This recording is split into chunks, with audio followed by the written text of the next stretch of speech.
Hello, friends. This is Dave Hurwitz, executive editor at ClassicsToday.com, here with the greatest recordings ever. And today we're featuring Wagner's stupidest opera, which is saying a lot. Tannhäuser. Yeah, I mean, well, I don't really like this opera. In fact, I know a lot of people who don't like it. It was sensational in Wagner's lifetime. The overture alone, revolutionized music. And that's really true. I mean, it was Tannhäuser that Bruckner heard that, inspired him to become Brucknerian. And Dvorak was obsessed with the Tannhäuser overture for his whole life.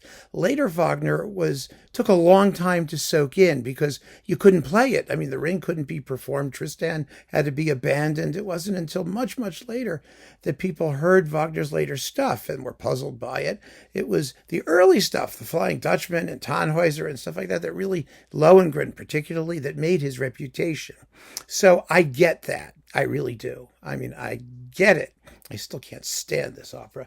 But you have to admire great performances of it. And this one with, it's with Solti and the Vienna Philharmonic and Hans Sotin as Hermann, the Landgraf of Thuringia, and Helga Dernesch and René Kollo and Victor Braun and Werner Holweg and Kurt Equeles and Manfred Jungwirth and Norman Bailey and Christa Ludwig and other people is just an amazing performance. It's really, in its way, I think, more remarkable than Solti's Ring.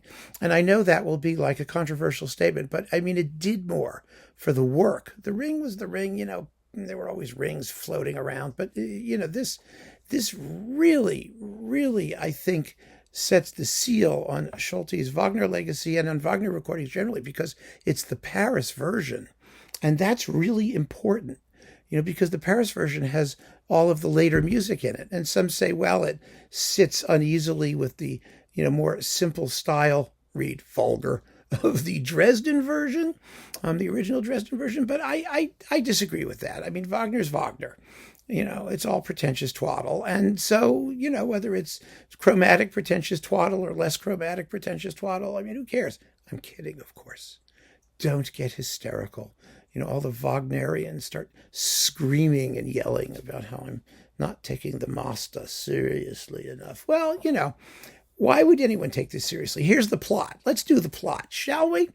Tannhäuser is a mini-zanger. He's a, knight/bard, who runs around singing things. And he's been missing. He's gone AWOL from the collection of Thuringian mini-zangers. He left his union or whatever, and he's disappeared. Well, turns out that Venus, who was actually the pagan goddess Holda or something like that, but she's Venus, the Roman goddess, has a summer place in Thuringia and in the Wartburg, in this underground grotto where she hangs out and has like a perpetual orgy going on.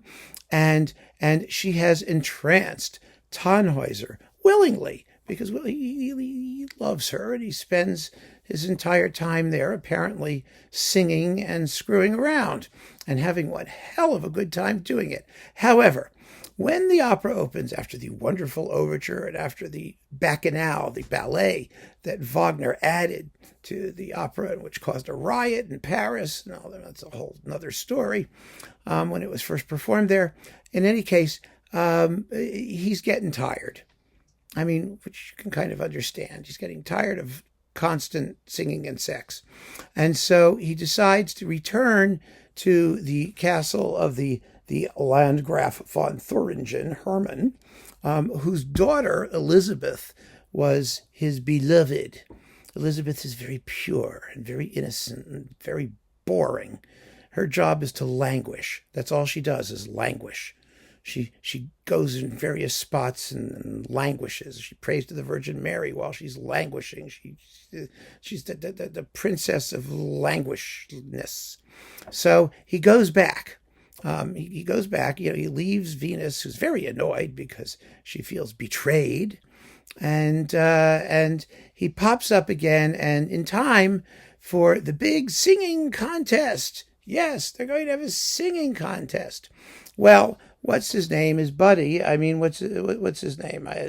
Ritter Roth or Wolfram or Walter von der Vogelweide, who shows up again in Die Meistersinger or something like that. Anyway, these are all like famous people from mythological German medievaldom. So they have this song competition, and Wolfram or whoever it is sings this wonderful song about courtly love and how chaste and uninteresting it is. And this irritates Tannhäuser, and so he sings this really sexy number about how much fun it was hanging with Venus. Everybody is shocked. Oh, everybody's just appalled, especially Elizabeth, who proceeds to languish even more than she usually does. And because he sang this appallingly sexual and wonderful song in praise of physical love and juiciness, he gets banished. Yes, he's banished, and he's told to go to Rome and seek repentance from the Pope. That's the idea. So that gets us through the first two acts, by the way. I mean, we're already at the end of Act 2. He gets banished and off he goes. Okay, and the pilgrims march around and sing the Pilgrims Chorus. That's the important thing, which you heard in the overture, by the way, already, and don't need to hear again. So he goes off to Rome, and this is the difference between Italian and German opera. And it's the reason that Italian opera is like so much better. Like, until you get to Richard Strauss, who understood Italian opera and how to dramatize certain things, Because in an Italian opera, what would happen? In an Italian opera, here's what happens. Let's just start there, and then we'll do the difference between the two. What happens is he goes to Rome with the pilgrims. The pilgrims are all seeking salvation from the Pope, and they all get salvation from the Pope, except for Tannhäuser. Tannhäuser, in an act of typical Christian charity, is cursed by the Pope. And the Pope says to him, "You're going straight to hell, and you have less chance of salvation than my staff has a chance of flowering fresh living leaves. Curse you." Well, this is very depressing for Tannhäuser, needless to say. And that's what happens in Rome. Now, how is this done? How is this portrayed in the opera?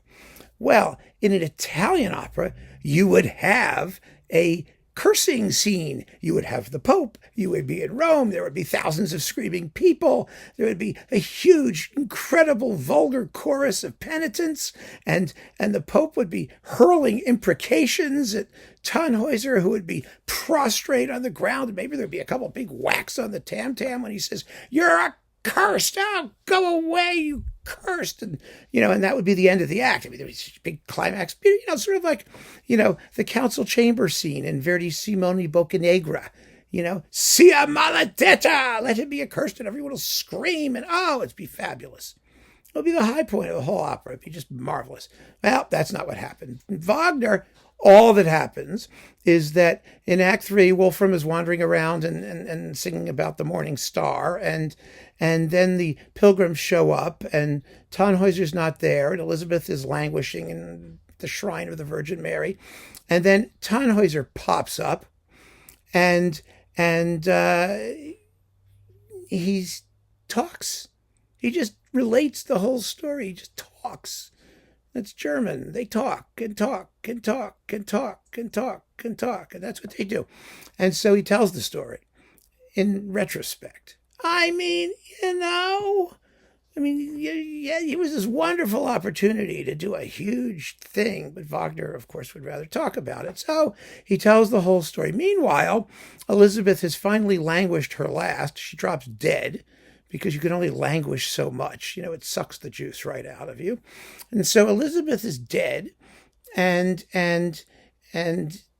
they carry her bier past Tannhäuser. You're going to wonder, where are these people that they keep running into each other in these strange circumstances? They're like out in the wilds of Thuringia somewhere, and somehow they all manage to encounter each other. They don't have like cell phones or like meeting places where they know in advance they're going to show up. They just do.